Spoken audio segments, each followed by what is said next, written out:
찬양하시겠습니다. 찬양하심으로써 예배 드리시겠습니다. 찬송가 337장, 찬송가 337장 찬양하시겠습니다.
찬송가 288장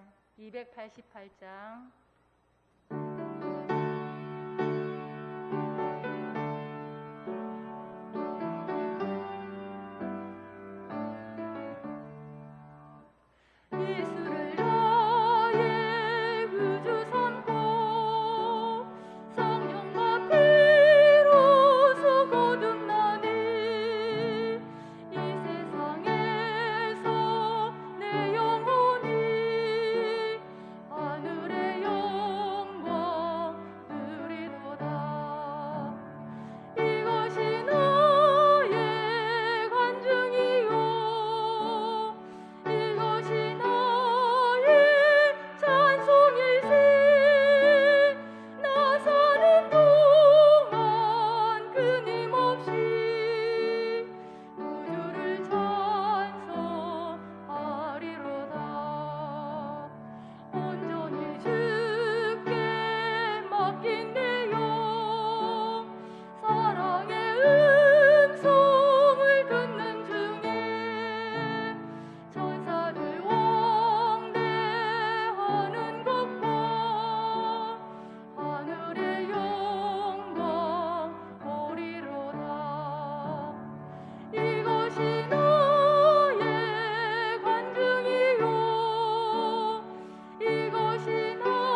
저희의 아버지 되시는 하나님, 이 시간도 주님의 자녀된 우리가 찬송과 영광과 감사를 드릴 수 있도록 불러주시는 은혜를 감사드립니다.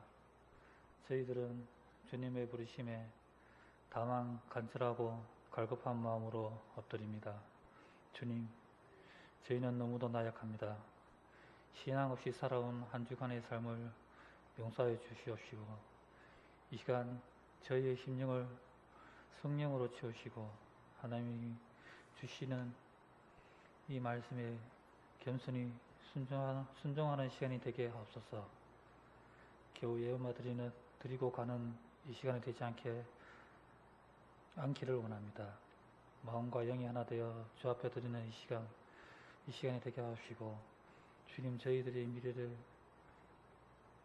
함께하여 주시옵소서. 주님, 저희들의 메마른 심령의 말씀을 담비로 촉촉히 적셔주시고, 저희에게 향하신 주님의 인사하심을 다시금 마음 깊이 느끼는 시간이 되게 하시옵소서. 오늘도 주 앞에 봉사하는 여러 일꾼들이 있습니다. 저희들의 수고를 주께서 기억하시고 시문대로 거르는 축복이 항상 있게 하옵소서. 주님, 이 시간 육신으로 마음으로 삶 속에서 고통에 상처받는 자가 있습니다.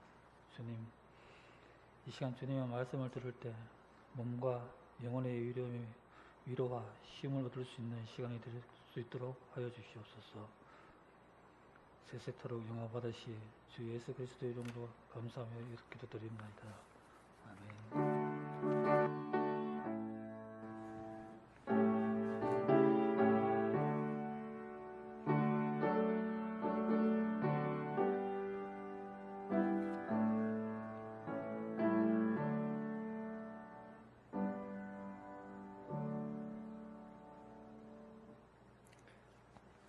하나님의 말씀은 사무엘하 12장 13절부터 15절까지 보겠습니다. 사무엘하 12장 13절부터 15절까지, 그리고 시편 51편 1절부터 6절까지 두 군데 같이 보겠습니다. 시편 51편,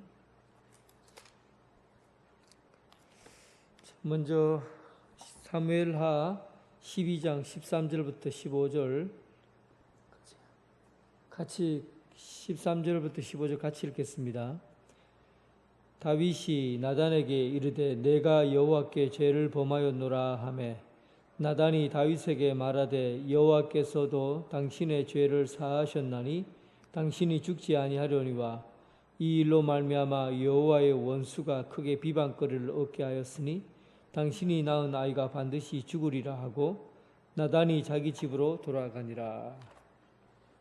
시편 51편 1절부터 6절 한 절씩 교도하겠습니다. 6절까지.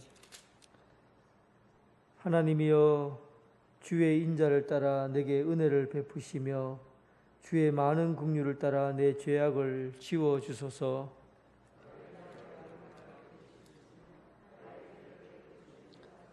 무릇 나는 내 죄가를 아오니 내 죄가 항상 내 앞에 있나이다.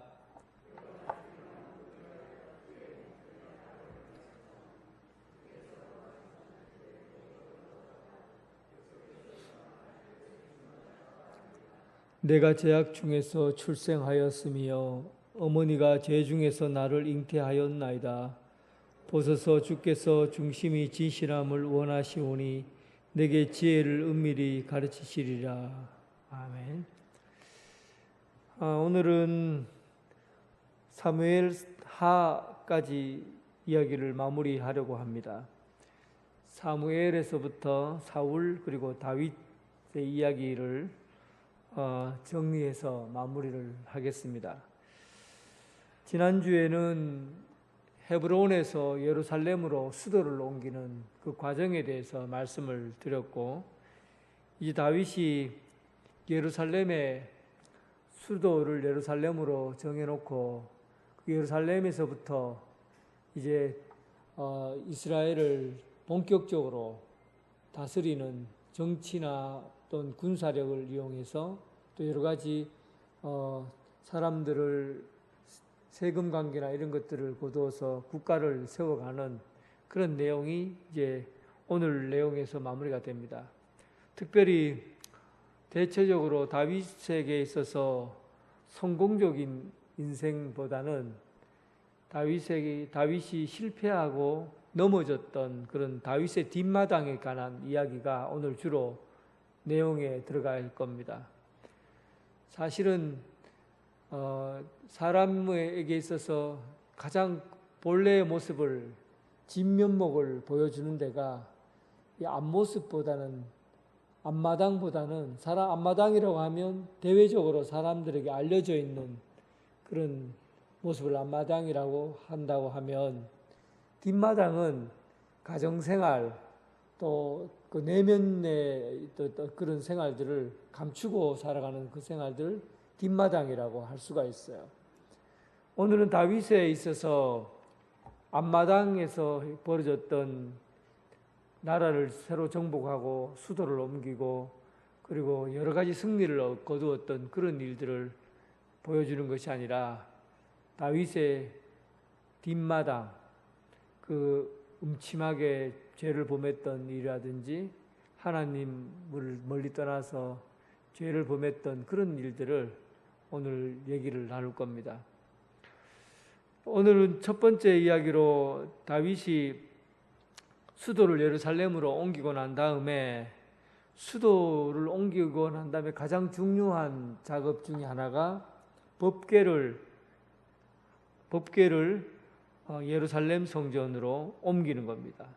지금 법궤는 바알레 유다 기랏 여아림에 머물고 있었고 기랏 여아림에 머물고 있는 법궤를 하나님 전 예루살렘으로 옮김으로 인해서 이제부터 이스라엘이라는 나라는 하나님이 중심이 되어 다스린다라는 것을 선포하기에 이르릅니다. 이 법궤를 옮기는 장면에 대해서는 여러 번 여러분들에게 말씀을 나누었기 때문에 아마 내용을 자세하게 알고 있으리라 생각합니다. 대충 여러분들에게 말씀드리면 바알레 유다 기란 여아림에 법궤가 머물고 있을 때 그때 그 제사장이 우사와 아효라는 제사장이 있었습니다. 다윗은 법궤를 이제 모시고 예루살렘으로 오라고 명령을 내렸고 우사와 아효는 원래는 법궤를 맬 때 긴 장대로 해서 법궤에 손을 절대 대지 말고 법궤 양쪽에 고리가 있잖아요. 그 고리를 걸고 어깨에다 메고 제사장이 어깨에 메고 이 법궤를 움직여야 합니다. 그래서 법이에요. 하나님께서 만드신 그 법궤를 옮기는 방법이에요. 그런데 바알레 유다에서 우사와 아효가 새로운 수레를 끌고 와서 법궤를 싣고 수레 위에다가 법궤를 옮기려고 했던 겁니다. 그때 낙원의 타작마당에 이르렀을 때 갑자기 소가 번쩍 뛰었고 소가 뛰는 바람에 그 뒤에 얽혀져 있었던 언약궤가 넘어지게 된 겁니다. 급한 마음에 절대 언약궤에 손을 대어서는 안 되지만 손을 대어서 그 법궤에 깔려서 사람이 죽게 됩니다. 이 일이 법궤를 옮기는 과정에서 있었기 때문에 다윗은 굉장히 크게 놀라게 되고 그리고 이 법궤를 운반할 때 하나님께서 원했던 그 방법대로 움직이지 않고 인간의 방법,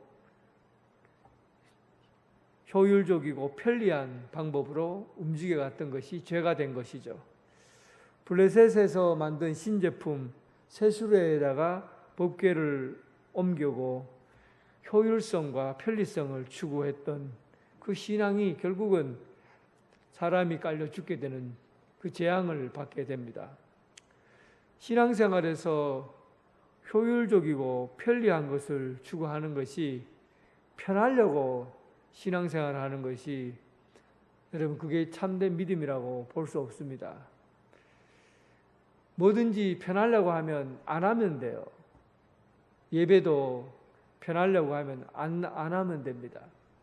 그런데 하나님께서 그렇게 세수레에다가 옮기게 하지 않고 언제나 고리에 끼어다가 어깨에다가 메고 옮기게 하는 것은 바로 신앙생활은 불편하고 편리하고의 문제가 아니라 효율성의 문제가 아니라 하나님이 움직이는 그 방법대로 움직여야 된다는 것을 우리에게 알려주고 있습니다.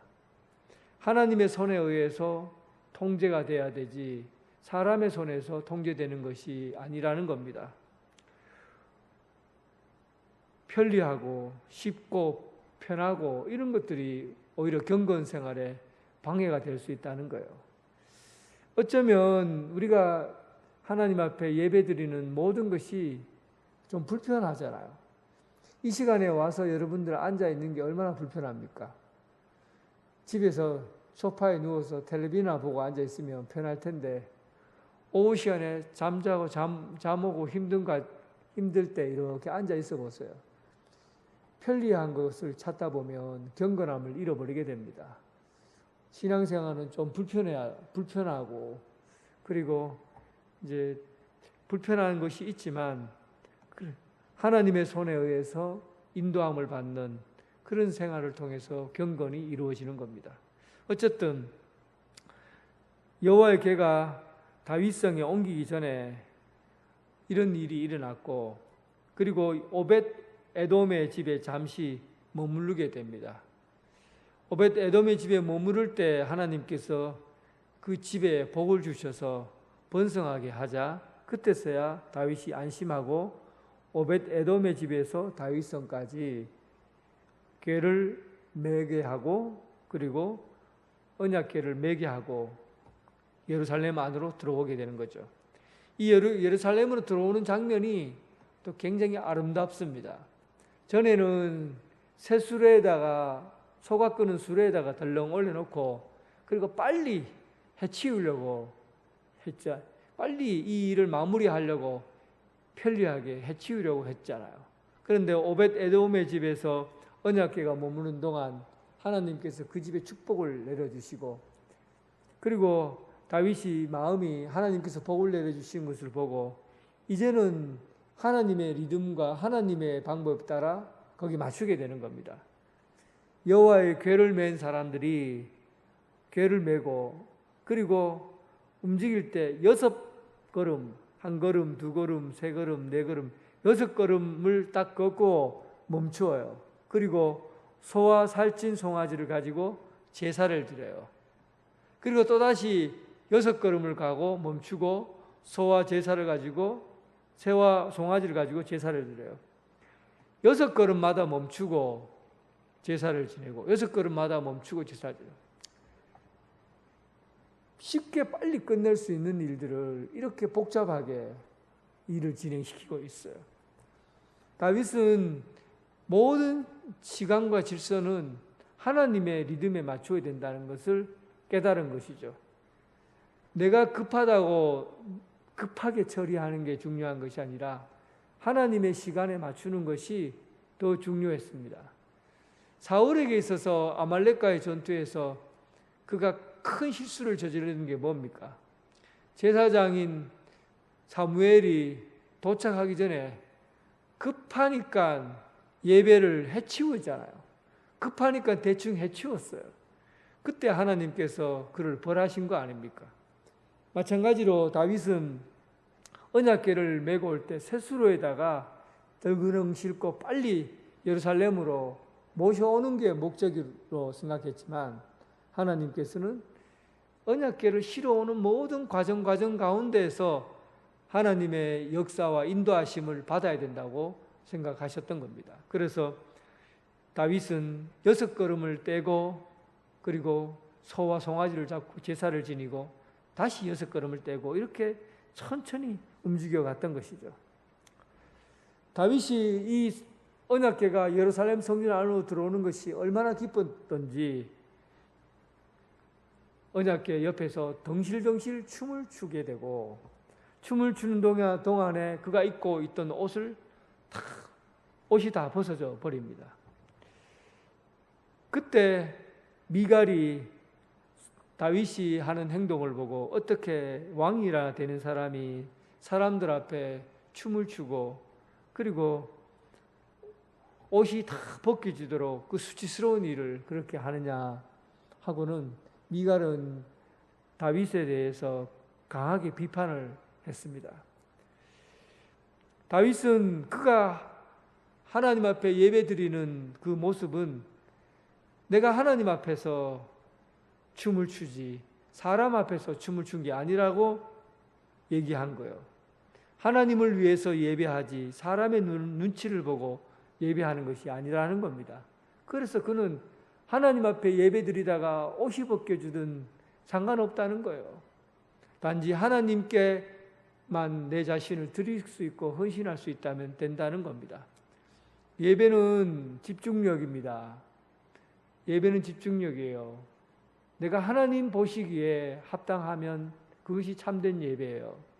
사람을 의식하고 사람 눈치 보는 게 예배가 아닙니다. 참되게 예배하는 자는 집중력을 가지고 하나님 앞에 나오.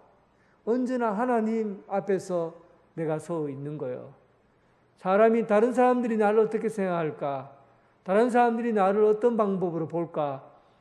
여기에 신경을 쓰지 않는 거예요. 오직 하나님 앞에 내가 드리는 자세, 하나님 앞에 내가 헌신하는 그런 모습이 더 중요한 것이죠.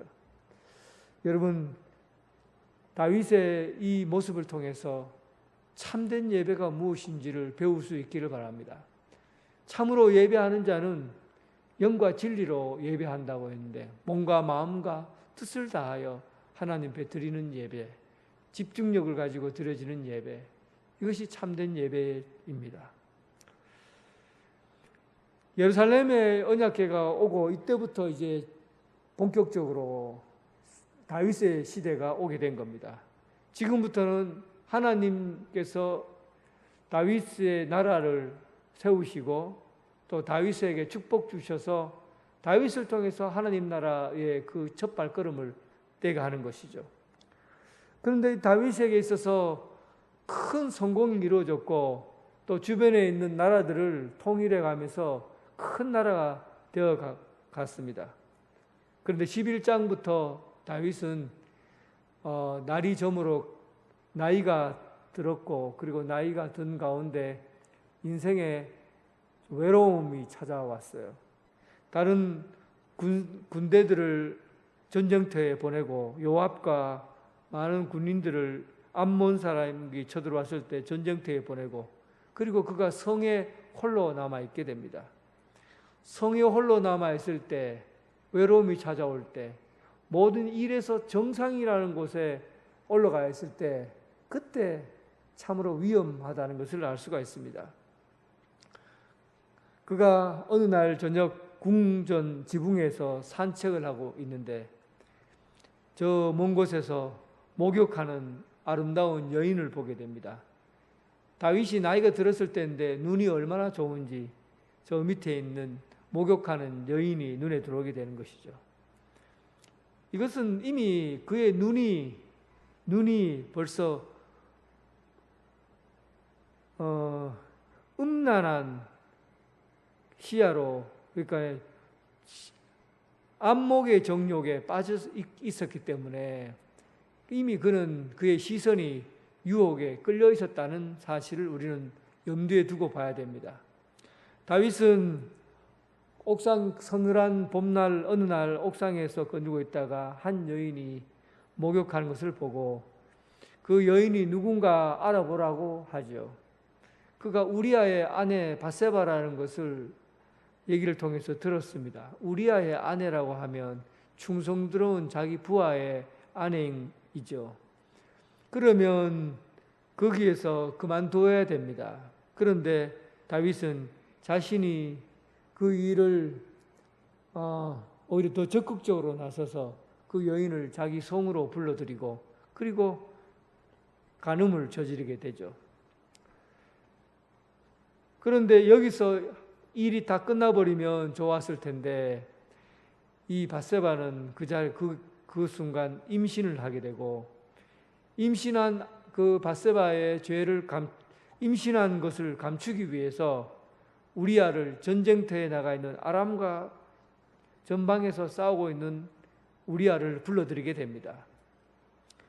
그리고는 전쟁에서 왔으니 이제 네가 집에 들어가서 아내와 함께 먹고 그리고 자고 오라고, 그리고 그 아내가 있는 그 집으로 보냅니다.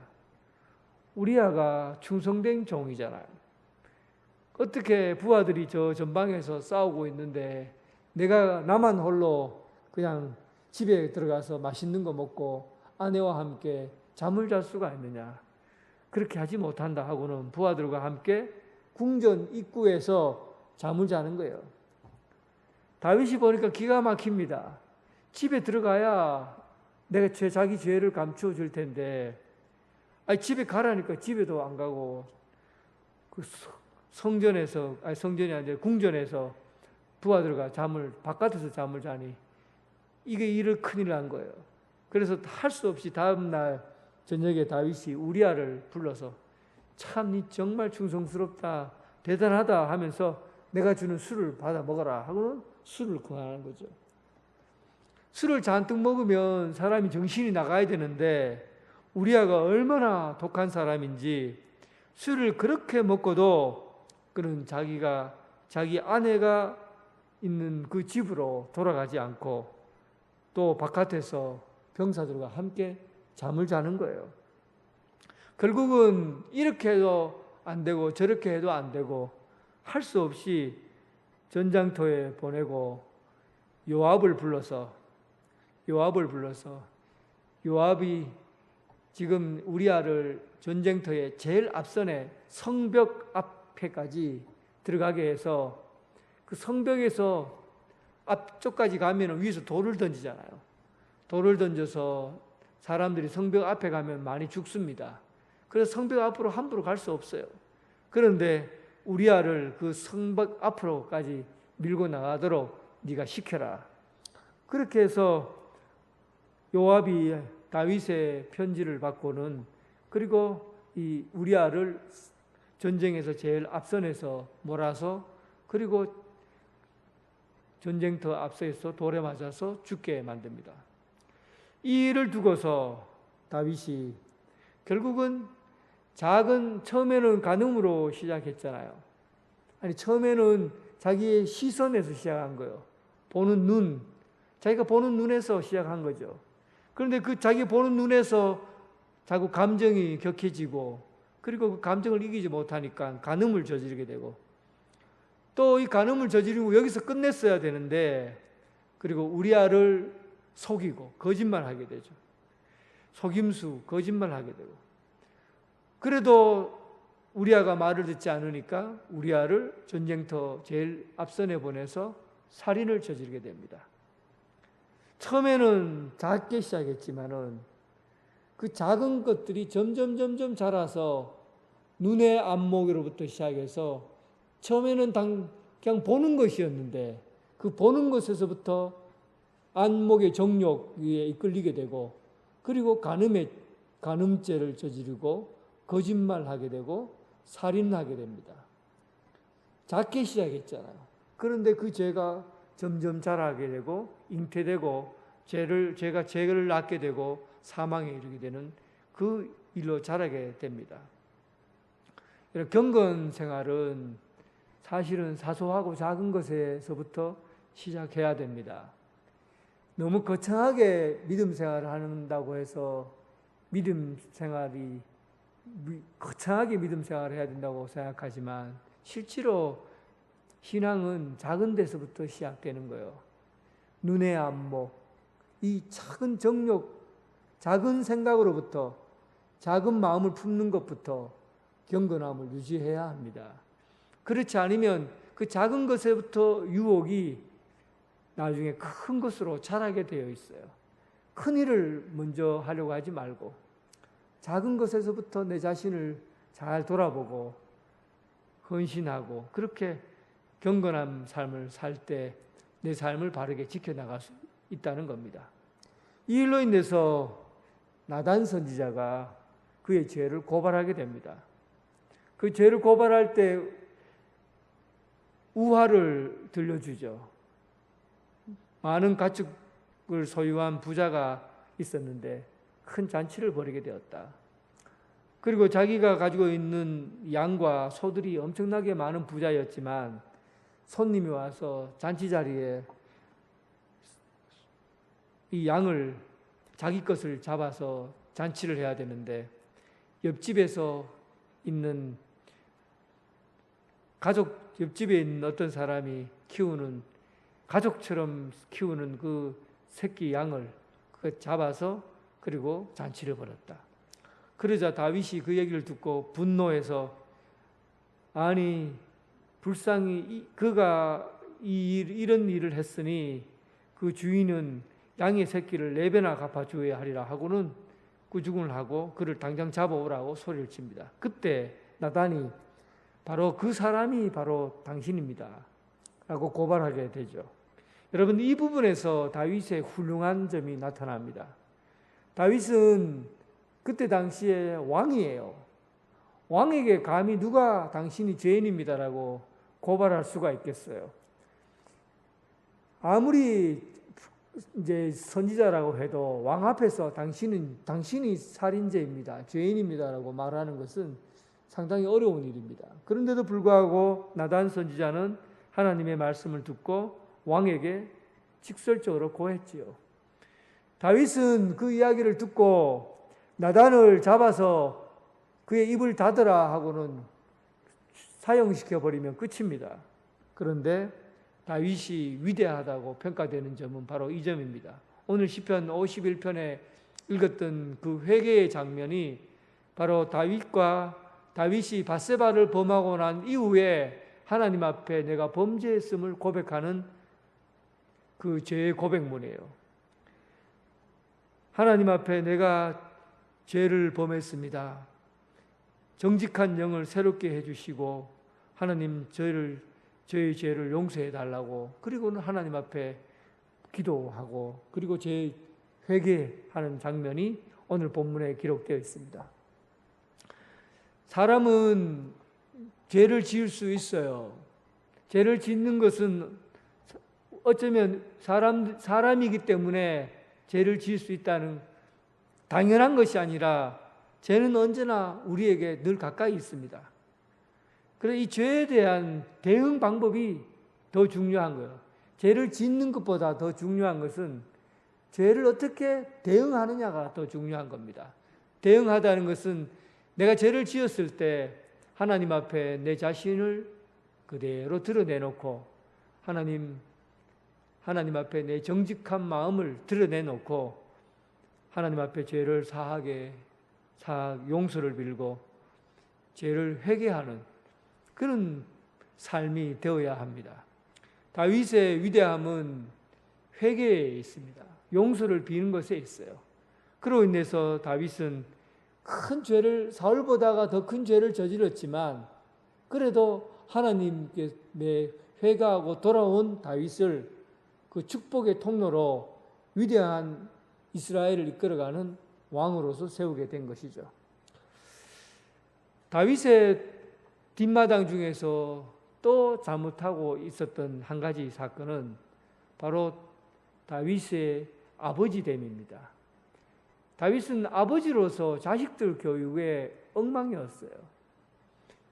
그가 나라를 세우는 데 있어서는 큰 일을 했지만 그러나 자기 자식들 교육 문제에만은 그런 무관심했어요. 교육에 자식들을 키우는 데 있어서 실패한 거예요. 결국은 자식에 대한 교육의 실패는 나라가 자기 자식들이 칼과 칼을 들고 서로 싸우게 되고 서로 죽고 죽이는 피비린내 나는 역사가 그의 아들에게 일어났고 그리고 그의 아들들로 인해서 나라가 반으로 갈려지게 되는 이 엄청난 비극이 일어나게 됩니다. 결국은 다윗에 있어서 가장 큰 문제는 교육이에요. 아버지로서 자식에 대한 교육을 제대로 하지 못했기 때문에 다윗의 그 역사는 큰 오점으로 나타나게 된 겁니다. 그의 아들 암논이 이복 여동생 다만을 강간했죠. 그리고는 결혼하지 않고 오빠 압살롬과 함께 그냥 살고 있었어요. 다윗은 이 일을 통해서 굉장히 화가 났죠. 화가 나서 이 암논을 불러서 야단을 치고 암논에게 그 권리를 박탈하고 뭐 이런 조치를 취해야 압살롬이 그것을 보고 원수를 갚아야 되겠다라는 생각을 품지 않았을 텐데, 암논이 그러한 잘못을 저질러도 아버지 다윗은 암논에 대해서 그렇게 심하게 야단치지 않고 그냥 아무런 조치를 취하지 않았습니다. 그때 2년 뒤 압살롬이 암논을 찾아가 죽이게 되죠. 그리고는 압살롬이 먼 나라로 도망을 가게 되고, 다윗은 때가 늦었습니다. 압살롬을 위해서 통곡하고 울었지만 이미 그때는 늦어버린 거죠. 그리고 도망간 압살롬을 그리워합니다. 이 일로 인해서 요압이 중재를 하고 압살롬을 다시 왕 예루살렘으로 불러들이게 되었어요. 압살롬이 예루살렘에 와서 자기 옛날 아버지의 고향이라고 불릴 수 있는 헤브론에 가서 정치를 합니다. 백성들의 한심을 사기 위해서 4년 동안 매일 아침마다 성문 바깥에서 사람들이 들어오고 나갈 때 법률적인 문제를 해결해 줘요. 그때 성경에 보면 압살롬이 사람의 마음을 훔쳤다, 그렇게 기록되어 있습니다. 그리고는 재판을 통해서 인기를 얻은 압살롬은 헤브론으로 들어가서 왕이 되었어요. 압살롬 만세하고 그가 왕이 된 겁니다. 압살롬은 자기들 따르는 부하들을 이끌고 아버지가 계신 예루살렘으로 쳐들어가죠. 아버지가 갑자기 당황스럽게 압살롬이 들어오는 것을 보고 몇몇 사람들만 데리고 광야로, 자기가 옛날에 피해 도망을 쳤던 광야로 급하게 도망을 가게 됩니다. 다윗에게 있어서 엄청난 비극, 자기 아들에게 쫓기는, 압살롬이라는 그 아들에게 쫓기는 그런 내용이 오늘 성경에 기록되어 있어요. 그러니까 이 일은 압살롬에 있어서 가장 비극적인 사건이에요. 이런 비극이 어떻게 해서 일어나게 된 겁니까? 자식에 대한 철저한 교육입니다. 하나님 말씀대로 자식들을 가르치지 않고 그들이 자식이 범한 죄에 대해서 그냥 가볍게 생각한 거예요. 이 일을, 이 유약한 아버지에 대해서 하나님께서 그 일로 인해서 압살롬이 나중에 다시 죽게 되고, 그리고 그의 아들들 중에서 솔로몬이 왕이 되고, 왕이 되지만 그 이후에 또 분쟁에 의해서 나라가 갈라지는 이런 역사가 일어나게 됩니다. 전부 다 아들에 대한 교육의 실패예요. 그래서 다윗의 위대한 그늘이 있지만 다윗의 뒷마당은 자식의 교육에 대한 슬픔이 있습니다. 그리고 마지막으로 다윗이 결정적으로 실패한 내용이 인구조사입니다. 오늘 사무엘하 24장에 나온 내용이죠. 인구조사는 사실은 다윗이 인구조사를 하는 이유는 자기 나라를 좀 강하게 하려고 인구조사를 하는 겁니다. 전쟁에 나갈 사람이 얼마쯤 되는지, 그리고 거두어야 될 세금이 얼마인지, 이런 것들을 다 파악해서 나라를 좀 더 부강하게 하고 군사력을 강화하기 위해서는 인구조사는 사실은 일반적으로 외국 다른 나라들에게는 필수적인 거죠. 정확하게 인구를 조사해서 그리고 세금을 거두고 군사력을 확보해야만이 나라가 부강할 수가 있는 겁니다. 이런 의미에서 다윗은 인구조사를 요압을 시켜 강행하게 된 겁니다. 그런데 여러분, 이 인구조사가 하나님 앞에 왜 범죄가 됩니까? 그 시대에는 당연한 것이고 또 인구조사를 통해서 나라가 부강하게 돼야 되는데 왜 이 일로 인해서 하나님께서 벌을 하신 것입니까? 심판을 내린 겁니까? 이스라엘은 다른 나라하고 달리 하나님 나라예요. 하나님께서 선택한 민족이에요. 하나님이 다스립니다. 왕이 다윗이지만 실질적으로 이 나라를 다스리는 사람은 하나님이십니다. 그러니까 이스라엘 사람들이 하나님이 우리의 이 예루살렘 성의 주인이시다라고 말씀했을 때는 인구가 많든지 적든지 아무 상관없이 하나님을 의지해야만이 모든 이스라엘이 살아갈 수 있는 힘이 생기는 거예요. 인구가 많든지 적든지 키가 크든지 그리고 큰 무기를 갖고 있는지 상관없습니다. 오직 하나님을 의지해야 되는 것이 하나님이 다스리는 그 나라에 대한 그 임금의 책임이죠. 그런데 왕은 하나님의 다스림을, 하나님이 이 나라를 다스리고 있다는 것을 믿음으로 받아들이지 않고 의심하게 된 겁니다. 그래서 인구조사는 범죄 행위예요. 하나님을 의심하게 된 것이죠. 하나님을 믿지 않고 세상 방법으로 나라를 이끌어 가려고 했기 때문에 하나님께서 다윗에게 죄를 물어서 큰 심판을 내리게 됩니다. 세 가지 심판을 내리잖아요. 첫 번째는 세 가지 중에 한 가지를 선택하라고 합니다. 먼저 땅에 7년 동안 기근이 있든지 7년 동안 기근이 있든지, 두 번째 왕이 원수에게 쫓겨 석 달 동안 도망칠 것인지, 세 번째는 사흘 동안 전염병이 있을 것인지 선택하라고 합니다. 결국 다윗은 인구조사로 인해서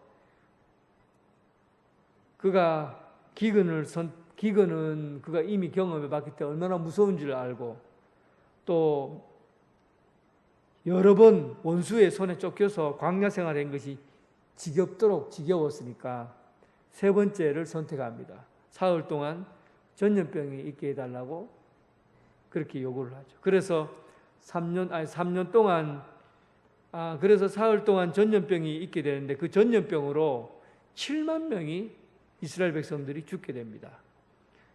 그리고 그 병이 계속되자 다윗은 하나님 앞에 간구하고 기도하죠. 내가 범죄하였고 악을 행하였나이다. 나와 내 아버지의 집을 치소서. 그리고 하나님 앞에 중보 기도를 드립니다. 하나님, 내가 범죄하였고 악을 행하였나이다. 나와 내 아버지의 집을 치소서. 이 왕의 자리는 책임을 지는 자리예요. 여러분, 우리가 좀 누구를 다스리는 자리에 있다. 그럼 그 사람은 책임을 져야 될 자리에 있는 겁니다. 구역장이다. 그 구역 식구들을 책임져야 되는 거예요.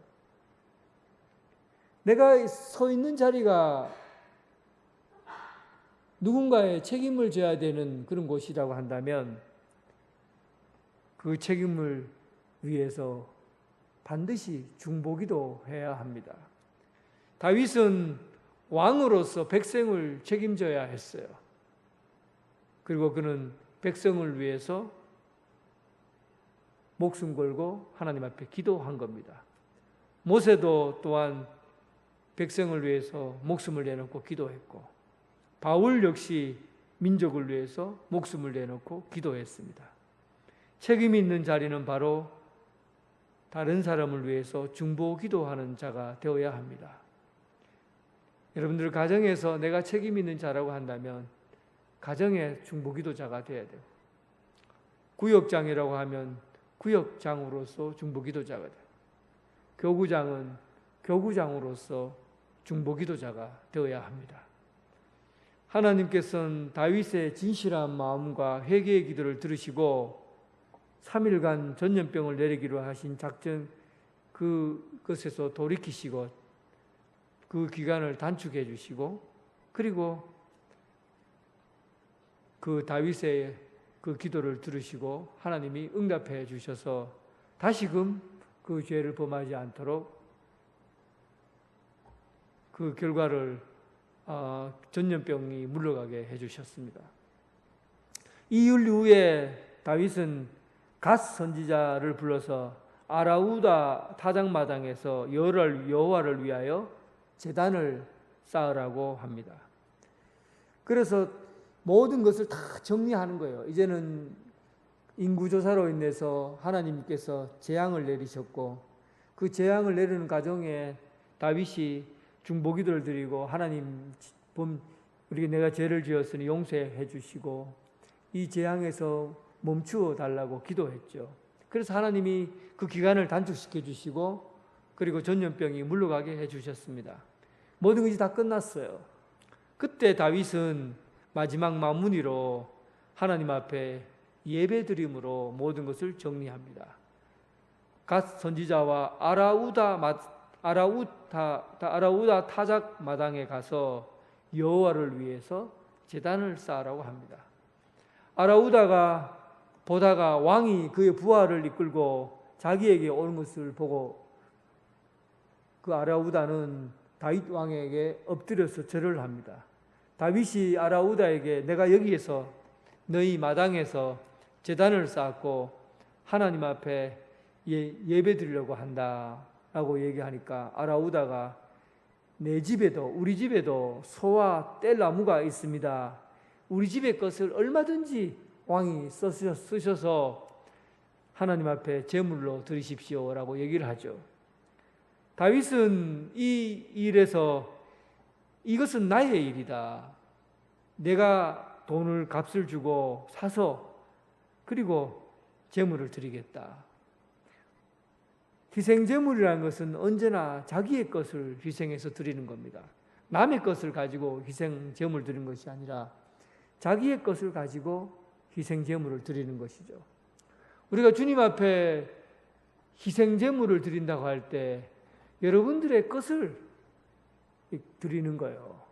여러분들이 것을 희생해서 드리는 게 희생제물입니다. 그것이 진심이에요. 여러분들 하나님 앞에 사실은 우리가 헌금한다는 것도 희생제물과 같지요. 자기 것을 떼내는데 쉬운 일이 아니잖아요. 그런데도 자기 것을 떼낼 때 진심이 나오는 거예요. 하나님을 진심으로 헌신하고 섬긴다고 할 때 자기 것을 떼내어서 하나님 앞에 드리는 것이, 이것이 하나님을 향한 진심이에요. 이렇게 해서 다윗은 그 인생에서 뒷마당에 일어난 범죄들을 하나님 앞에 진심으로 회개함으로 인해서 다윗의 그 마지막 인생이 깨끗하게 정리가 되고, 또 하나님의 축복받는 다윗의 이름으로 축복받은 세대가 다음 세대로 이어지게 되었습니다. 우리는 오늘 솔로몬에 이르기 전까지 다윗의 이야기를 통해서 다윗이 앞에서 일했던 그 수많은 전적들과 위대함들을 우리는 많이 경험했습니다. 그러나 우리가 배울 수 있는 것은 오히려 앞마당에서 일어난 일보다가 다윗의 뒷마당에서 벌어진 일들이 우리에게 신앙의 모범이 된 거예요. 왜냐하면 우리도 다윗과 같이 실수할 수 있기 때문에요. 우리도 다윗처럼 범죄할 수 있기 때문에요. 그런데 다윗은 자기가 실수하고 범죄한 것에 대한 대응 방법이 정직했다는 겁니다. 우리는 이것을 배워야 합니다. 하나님 앞에 숨겨서는 안 돼요. 내가 하나님 앞에 범죄하고서는 하나님 앞에 숨기는 것은 그것이 더 큰 악을 불러올 수 있는 겁니다. 하나님 앞에 지은 죄는 하나님 앞에 드러내야 되죠. 정직하게 드러내놓고 용서를 빌고, 그리고 내가 져야 될 책임이 있다면 책임지고, 또 내가 갚아야 될 것이 있다면 갚아야 되고, 희생제물이 필요하다면 자기 것을 희생해야 되고, 내가 책임져야 될 기도가 있다면 내가 책임져서 기도해야 하는 것. 그가 다윗의 뒷마당에서 일어난 일들입니다. 오늘 여러분 신앙생활에서 우리가 어떻게 우리의 보이지 않는 이 뒷모습을 경건하게 잘 가꾸어 갈 것인가? 오늘 다윗의 이야기가 여러분들에게서 좋은 모범이 될 수 있기를 바랍니다. 앞으로 여러분들의 믿음이 더 정직하게 하나님 앞에 서고 정직한 영으로 새로워지는 삶이 이어질 수 있기를 주님의 이름으로 축원합니다. 하나님 아버지, 한 사람의 위대한 인생을 우리가 거울을 보듯이 말씀을 통해서 들여다보았습니다. 앞서서 일한 위대한 일들도 있지만 뒷마당에서 벌어지는 추잡하고 또 더럽고 못된 이야기들도 있습니다. 우리가 잘못된 그 길을 갈지라도 하나님 앞에 어떤 방식으로 대응해야 될지 우리 마음을 정직하게 드리고 깨끗하고 순결하게 드리고 있는 모습 그대로 하나님 앞에 내어놓을 수 있는 정직한 영을 우리에게 부어주시옵소서. 하나님 앞에 정말 참되게 잘하고 싶지만 우리가 서 있는 이 책임 있는 자리에서 성도를 위해서 중보기도 하고 또한 내가 져야 될 책임을 다 감당하고 희생해야 될 것은 정확하게 희생하고 하나님 앞에 드릴 수 있는 그런 믿음의 분량도 자라나게 하여 주옵소서. 이렇게 세워져서 아름다운 교회로 자라나게 하여 주옵소서. 예수님 이름으로 기도드립니다. 아멘.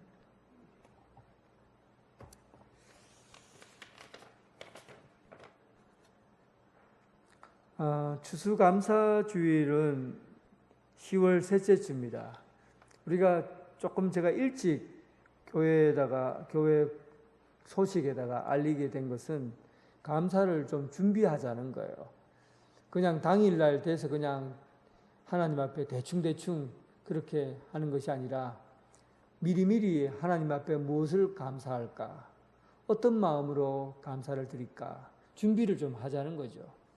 그래서 여러분 좀 한 2주 동안 기도하면서 지금까지 하나님께서 우리 삶 가운데 지켜주시고 열매 맺게 한 일들이 어떤 일이 있는지 충분히 감사하는 시간으로 잘 준비할 수 있기를 바랍니다.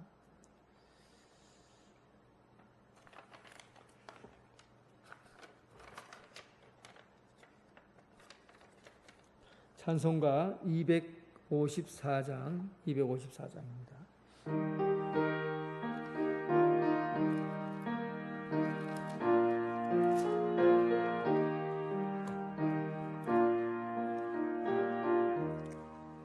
내 주의 보혈은 정하고 정하다 내 죄를 정케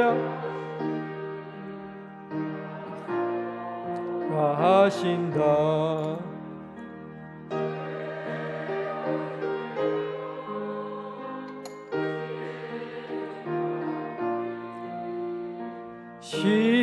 십자가의 보혈로 날 씻어 주소서.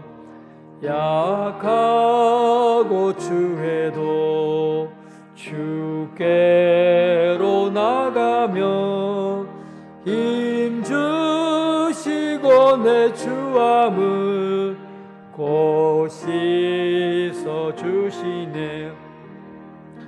내가 주께로 지금 가오니 십자가의 보혈로 날 씻어 주소서. 나로라 하심은 온전한 믿음과 또 사랑함과 평안함 다 주려 함이라. 내가 주께로 지금 가오니 십자가의 보혈로 날 씻어 주소서. 큰 죄인 복받아 살 길을 얻었네. 한없이 넓고 큰 은혜 베풀어 주소서. 내가 주께로 지금 가오니 십자가의 보혈로 날 씻어 주소서. 그 피가 맘속에 큰 증거 됩니다. 내 기도 소리 들으사 다 허락하소서. 내가 주께로 지금 가오니 십자가의 보혈로 날 씻어 주소서. 아멘.